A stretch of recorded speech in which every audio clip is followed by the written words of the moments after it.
Народ, всем привет! 9 серия «Ювелир с нуля». «Ювелир с нуля» – проект, в котором я взял 5000 рублей, часть денег купил металл, часть денег купил оборудование. И иду к своей цели – 1 миллион рублей и офигенно оборудованная мастерская к 31 декабря 2020 года. Итак, мне привезли серебро. Тадан! Это будет московский бит, как я и говорил в предыдущей серии. В конце мне пришел заказ на московский бит 60 сантиметров 100 грамм. И это мое одно из любимых плетений. Почему? Потому что это мужское плетение, которое очень выгодно отличается от якорного. Ну, якорная тоже свой шарм, она минимальна, да, а это имеет свою изюминку, вот эту вот вставочку. Как это все будет делать, я сейчас вам покажу. Итак, начинаем с расчетов. Значит, основная толстая проволока взял 2,45, 5,9. Вставка. Это проволока 1,5, намотали на ригель 8. Я заказал сразу, попросил, чтобы мне намотали. Вы уже поняли, что если надо, я найду любую палочку, в общем, короче, достану все что угодно. Так просто вот не пришло, чтобы время не терять, я сразу же приступаю к изготовлению. Первым делом я напиливаю кольца. Я напиливаю кольца большие, потом, естественно, маленькие. Они также пришли не отожженные. И это, ну, то есть, немножечко меня напрягает, потому что здесь уже толстая. Но ничего страшного, я сейчас сначала распилю, отожгу, и дальше, в общем, все увидите. Погнали. Итак, мы устанавливаем наш финагель, такой невзрачный, так долго служит. Далее берем наш импровизированный поддон. Погнали пилить.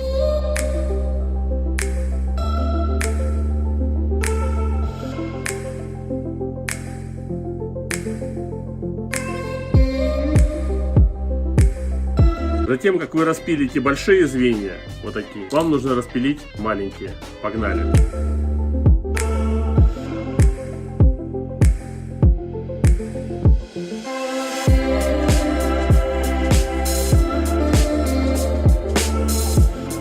Положим, вы распилили звенья. У вас должно получиться две кучки. Первая кучка – это большие звенья. Вторая кучка – это маленькие звенья, вставочки. Я потом все распилю, конечно, за кадром, все, чтобы просто не отвлекать долгие процессы, потому что пилить достаточно толстая проволока и так далее.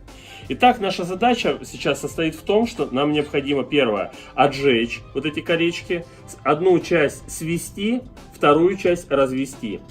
А вот маленькие колечки, все абсолютно, мы должны свести и пропаять. Итак, смотрите, наряду с тем, как мы будем пропаивать вот эти тонкие колечки, мы пропаяем и толстые колечки, но именно те, которые мы свели. И вот потом после этого мы начинаем сборку. В общем, вы делаете так же, как и я, поэтому готовьте, и я буду готовить. И через какое-то время встретимся и дальше продолжим. Ну что, все колечки я распилил, вот они вот так вот выглядят. Вот это вот большие колечки, вот это маленькие колечки. И прежде чем их сводить, мне необходимо их отжечь. Смотрите, сколько опилок получилось. Это все серебро. Собираем, помните же, собираем. Вот мой поддончик, убираем в сторону. И сейчас будем отжигать. Ну что, после того, как мы отожгли, нам необходимо теперь свести кольца. Так как здесь проволока очень толстая, нам необходимо более мощный инструмент. Я вот взял у себя дома пассатижи вот такие. Но все пассатижи, они вот здесь вот имеют такую вот насечечку, да, которая очень нам не подойдет для того, чтобы сжимать звенья. Объясню почему. Вы когда берете звено, оно мягкое, отожженное, сжимаете, хотя бы даже чуть придавите, и сразу будет след. Для этого у нас есть, как говорится, лайфхак. Мы берем изоленту, несколько мотков на одну сторону и несколько мотков на другую сторону. Изолента не будет скользить, и будет все супер гуд. Все, готово. И погнали сводить наши звенья. Значит, мы действуем следующим образом. Одно звено свели, второе развели. Разводим ровно столько, чтобы можно было, чтобы входило спокойно вот это звено. То есть не чуть-чуть, чтобы потом плотно входило, а именно вот чтобы спокойно входило, чтобы мы могли потом поддеть и поджимать. Дальше я вам все покажу. Итак, погнали, действуем. Итак, смотрите, я свел основные большие кольца. Развел также вот большие кольца. Во флюс накидала вот эти вот переходные кольца. И сейчас я начинаю паять. Паяем сначала все сведенные кольца, и потом будем собирать нашу цепочку. Закидываем все в буру, потом подогреваем. Я не буду паять по одному звену. Сейчас объясню почему. Я их очень плотно укладываю. Серебро — теплопроводный материал. Оно очень сильно проводит, то есть вот рядом нагревается очень быстро. И чтобы не терять время, я возьму и начинаем паять. Припой во флюс окунули.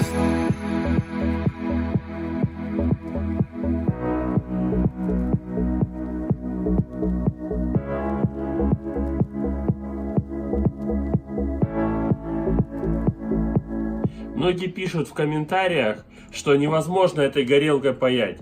Вот я только что спокойно пропаял вот эти два толстых звена, 2,45 проволока. Вы говорите невозможно, да все возможно. Еще бы, если кирпич бы не забирал бы тепло, гораздо было бы все быстрее и проще. То есть для этого нужны доски, на которых специальные, которые не забирают тепло. И я в ближайшее время такую приобрету. Поэтому не надо писать чушь, вы просто возьмите и попробуйте. На самом деле это оказалась очень хорошая горелка. И для начинающих за, по-моему, там, я не помню, 600 рублей, это очень даже хорошая цена. Поэтому вы сначала проверьте, а потом говорите: я исхожу из опыта. Я говорю, что вот эта горелка хорошая. Да, конечно же, я пользуюсь бензиновой горелкой, бензиновым компрессором работаю. Но если, например, у меня не было бы, такую я бы купил бы обязательно. Чтобы, ну, именно для начала попробовать потренироваться. Запаять тоже медь, вот так вот. Кстати, медь паяется латунью. Постоянно меня спрашиваете: возьмите латунную проволочку, раскатайте или молотком отбейте маленькие кусочки, что потоньше, нарезайте их и паяете спокойно медную проволоку. А я паяю дальше.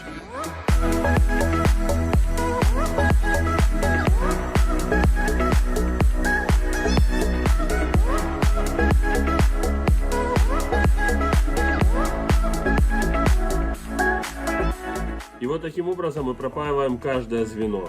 Дальше мы берем переходные звенья. Я просто также покажу вам, просто несколько звеньев запаяю.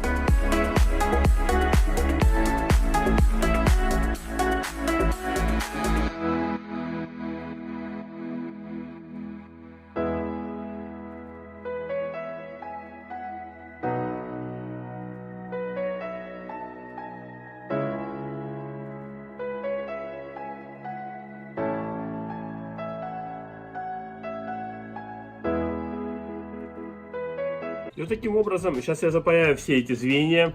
Я уже понял, что надо немножечко приспособы какие-то сделать, вот, что на весу, потому что пропаивается быстро. Поэтому я сейчас какое-нибудь что-нибудь сооружу тут, ну или буду друг на дружку выложу аккуратно и быстро-быстро пропаяю. Таким образом у нас будет офигенная цепочка. А в следующий раз будет включение, когда начинаем собирать. Смотрите. Первым делом, прежде чем приступить к сборке, мы вот эти переходные звенья поджимаем вот таким вот образом. И вот так вот у нас должно получиться. Оп. И как начинается сборка? Берем запаянное кольцо, берем разведенное кольцо, надеваем, берем пассатижи, сводим. Как всегда, все плотно, чтобы здесь минимальный был зазор и так далее. Далее, переходное кольцо одеваем на запаянное.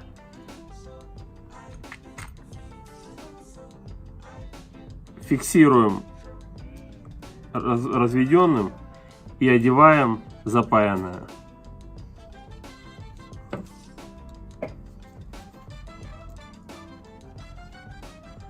Сводим.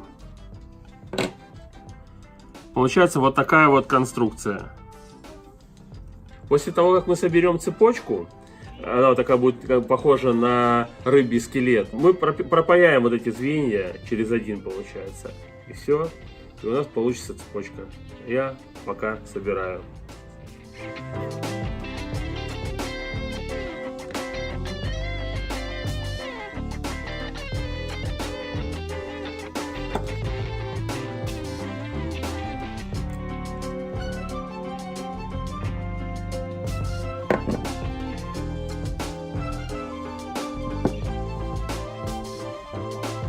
И вот таким вот образом выглядят две цепочки московский бит примерно по 100 грамм.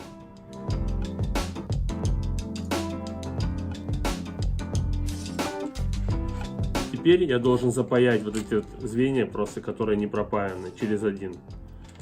Сейчас я этим как раз и займусь. Я выставил несколько звеньев, ну, мне так проще. Я сразу паяю по несколько звеньев, там, ну, скажем, там, сколько, 6-7 звеньев. Пропаял, остудил, следующий выставил. И таким образом я двигаюсь.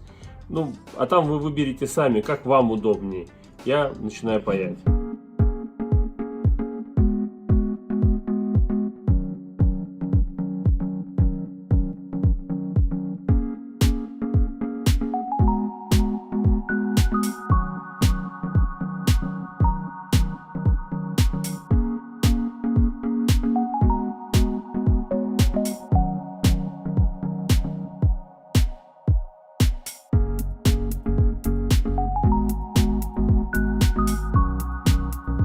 Знаете, многие спрашивают, с чего вообще начался мой путь, да, то есть вот как я пришел к тому, что я стал ювелиром. Это было 24 года назад в городе Харьков. В моей семье никто никакого отношения к ювелирному делу не имел, ну как именно как производству, как именно чтобы делать. У меня мама занималась тем, что она возила из Польши украшения, и нужно было их ремонтировать. Она раздавала, значит, на ремонтные мастерские, и те постоянно и косячили, там сроки там срывали и так далее. И вот у нее родилась такая идея, тем более подвернулось какое-то объявление, что пойти сдать меня вот в ювелирку. И это был как кружок, знаете, вот есть кружок танцев, есть еще что-то, а есть кружок ювелиров. Там было примитивное оборудование, мы занимались на меди, латуни, что-то там как-то делали. Я сделал первое обручальное кольцо. Паяли, это просто нанотехнологии. Мы паяли, если кто в теме, февкой. Это такая трубочка. Мы покупали сухой спирт, ставили его, поджигали. И вот дуя через огонь, мы паяли украшения. Вот их мы учились. Вот это вот была учеба. Это сейчас есть возможность. Вот, пожалуйста, такая горелка. Пожалуйста, еще что-то. И вот оттуда я загорелся. И все дети ходили там, не знаю, гуляли, играли в футбол и так далее. Я все время тратил на то, чтобы просто учиться. Я делал. Вообще вот просто вот все подряд. Что-то придумывал, выдумывал. А субботу-воскресенье чем я, как вы думаете, занимался? Я шел на рынок и искал там всякие надфилечки, какие-то штуки, все перетачивал, переделывал. И таким образом у меня появился первый инструмент. Это вы сейчас пишете о том, что я не могу, я не знаю, где взять. Да вы можете просто позвонить в любой магазин, который занимается ювелирным оборудованием, и заказать. И неважно вы где находитесь. А на тот момент такого вообще не было. Просто не было. И если было, то это космические деньги. И тогда я был пацаном, у которого вообще, то есть не было ни копейки денег.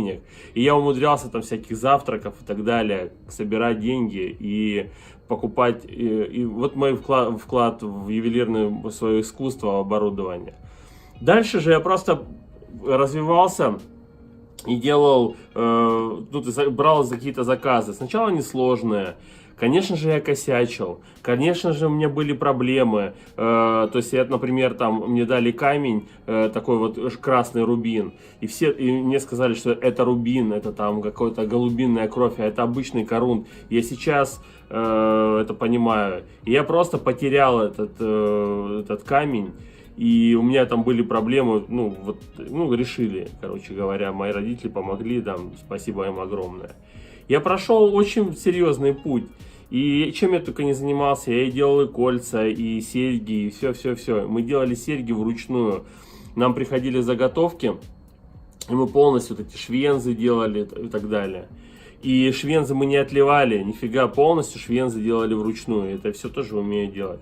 Вопрос только в том, что доставляет удовольствие, а то, что не доставляет удовольствие. Например, цепи мне доставляют удовольствие. И мне абсолютно все равно, что многие пишут, что ювелир, который делает цепи, это там третьесортный ювелир. Вы знаете, переходишь на страницу этих замечательных ювелиров и смотришь, они просто берут литье, обработали, закрепили камень. И вот они ювелиры, конечно же.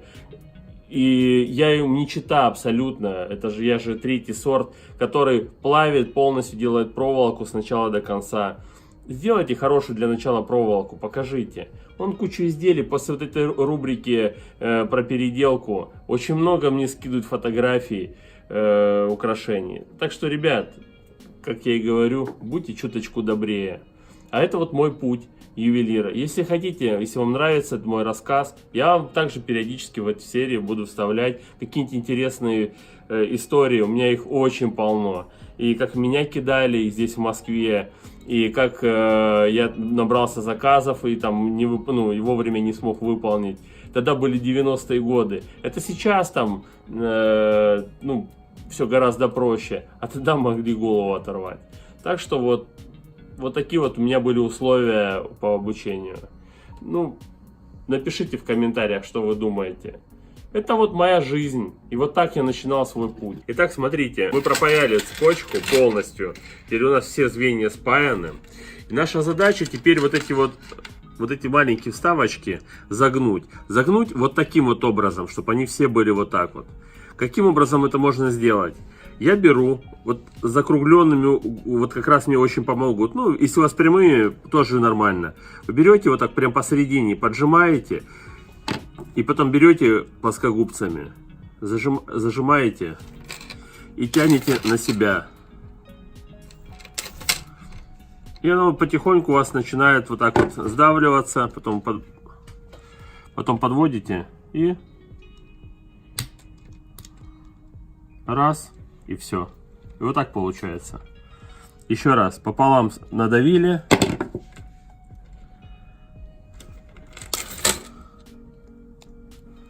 Раз.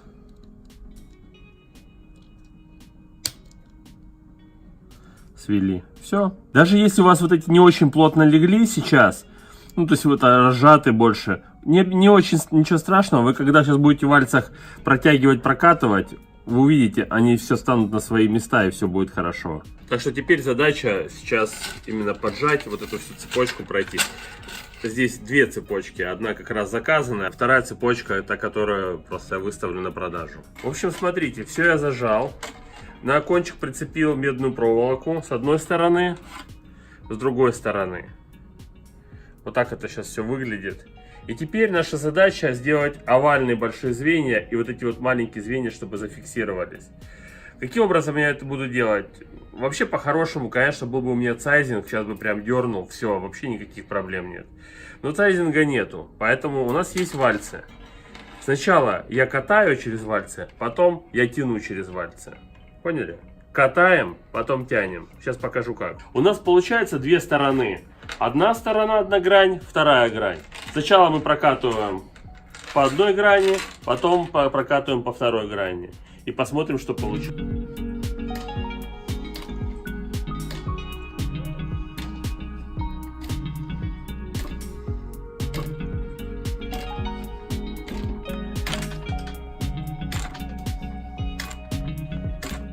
Вот таким образом вы прокатываете и вы начинаете выравнивать звенья. Сначала по одной плоскости, потом по второй плоскости. И тем самым у вас получается ровная цепочка. Сейчас я покатаю, потому что она длинная. И покажу вам результат, что получилось у меня. Во-первых, цепочка вытянулась. Звенья сплюснулись. И что это нам дает? Это нам дает следующее. Вот смотрите, вот так вот это было.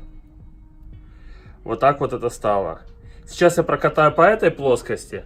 И у меня получится, то есть уже как больше похоже на якорную цепочку. Как только у меня получится более овальная форма, я начну тянуть через вальцы. И тем самым у меня получится, как будто буду использовать сайзинг. Но только менять при этом стороны.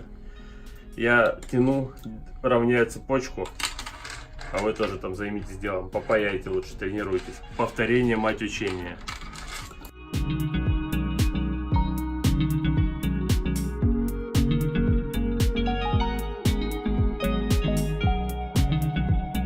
В принципе, я достаточно протянул.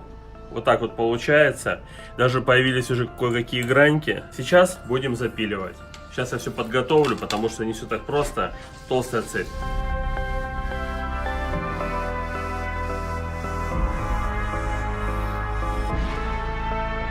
Итак, все я приспособил для того, чтобы пилить. Это будет сейчас целый процесс. Упираем вальцы и потихонечку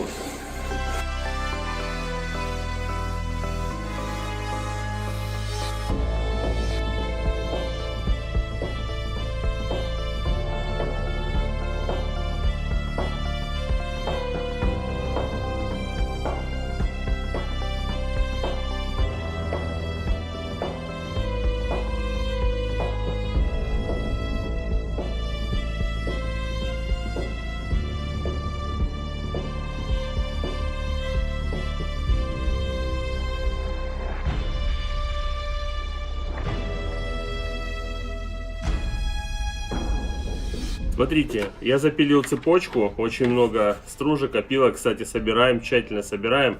Я тут все пытаюсь, сметаю. В общем, наша задача теперь, так как у нас нет полировки, наша задача теперь ее тщательно вышкурить. Тщательно настолько, чтобы потом в дальнейшем, когда мы бросим в стиральную машинку, на галтовку, чтобы она прям очень качественно отгалтовалась. Для этого, знаете, что я подумал? Я сначала зачерню, а потом буду шкурить. Что это мне дает? Это мне дает следующее. Я буду видеть, насколько ровно я спилил. То есть у меня будет возможность и подпилить. Наша задача, чтобы вот левая вот эта вот часть и правая часть были одинаковые. Вы когда начинаете пилить, вы увидите, насколько они должны быть вот одинаковые, то есть вы смотрите по ситуации. Если вам надо побольше спилить, значит вы побольше спиливаете, но при этом напильником регулируете. Старайтесь, конечно, держать ровно, но вы увидите, иногда у вас будет слетать, и вы будете регулировать напильником. Итак, я не буду показывать процесс чернения, все знаете, серная мазь, все дела, потом буду тереть, растереть. И только включимся тогда, когда я уже буду шлифовать. Итак, я зачернил цепочку. И теперь наша задача ее тщательно вышкурить. Берем и вот таким вот образом, чтобы не завалить углы, проходимся по цепочке.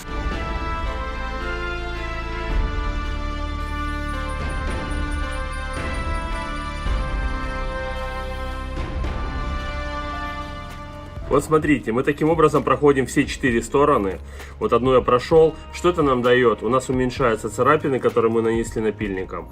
Дальше у нас это все будет выглаживаться. Если, например, я сейчас пройду, а дальше, я так и сделаю, например, там, сейчас я 360 наждачкой зашкурил, дальше я зашкурю, например, 800, а потом 1000, то мне уже полировать практически ничего не придется. Она уже, считайте, практически полированная.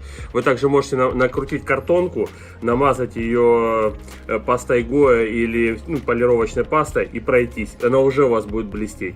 А дальше потом мы бросим галтовку, и будет просто сияние вот такое. В общем, я шкурю, делаю концевички, выпиливаю и заканчиваю. Еще вам все покажу.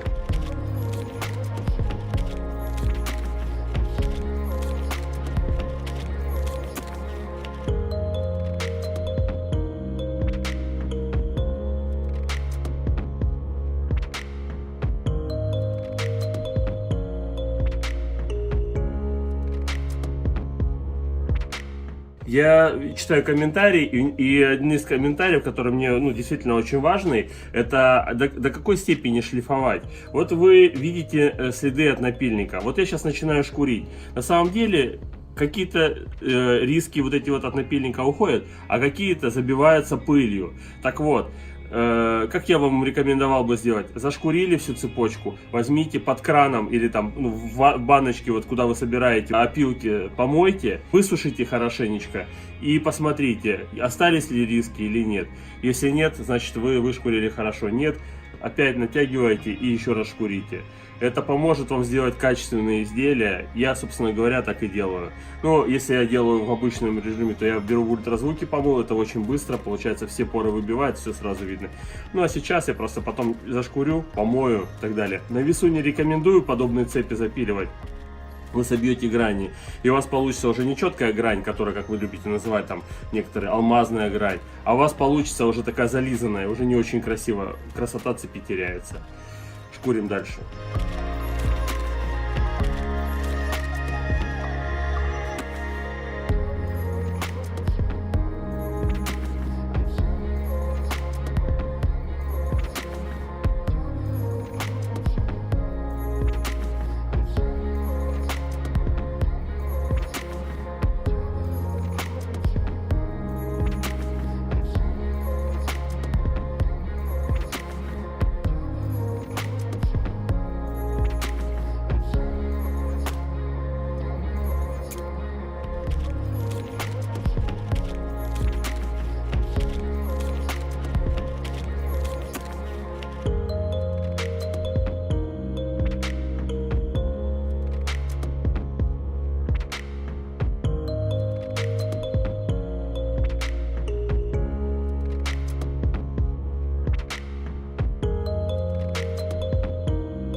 Итак, заказ, который вот на 100 грамм московский бит выполнен, он получился чуть больше.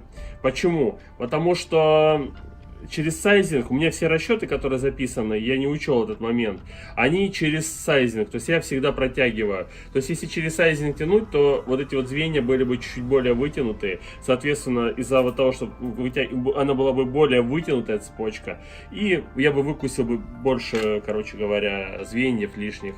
И поэтому мне она была бы 100, там 100 с копейками, где-то 103 я планировал, так она будет, ну 105 максимум. На самом деле сейчас она получалась 117-25 грамм. Я думаю, что для заказчика не проблема. Во всяком случае, вот этот хвостик, который лишний, я просто попрошу с него деньги на металл. Все, мне больше лишнего не надо, за работу не надо платить. Ну, вот как-то так. Еще осталась одна цепочка. Я ее сделал длиной 65 сантиметров, московский бит, весом 126,97. Она будет продаваться. Я это все выставлю на ярмарке мастеров. Ссылка будет в описании. Кстати, проходите, посмотрите. Там очень много серебряных цепей. Очень интересные вязки. Это не только вот эти проектные. И также у нас с проекта осталось две цепочки. Первая Витязь весом 57,96 грамм, 11600. И якорная цепочка 46,23, 7,860. Новый год впереди, успейте себя порадовать. Ручная работа, цепи с историей. История очень интересная, вы можете потом в дальнейшем показать, что вот мою цепочку делали, вот эта серия и так далее. Ну, я считаю, что это все равно как дополнительно к цепочке очень здорово подходит. В общем, вам понравится.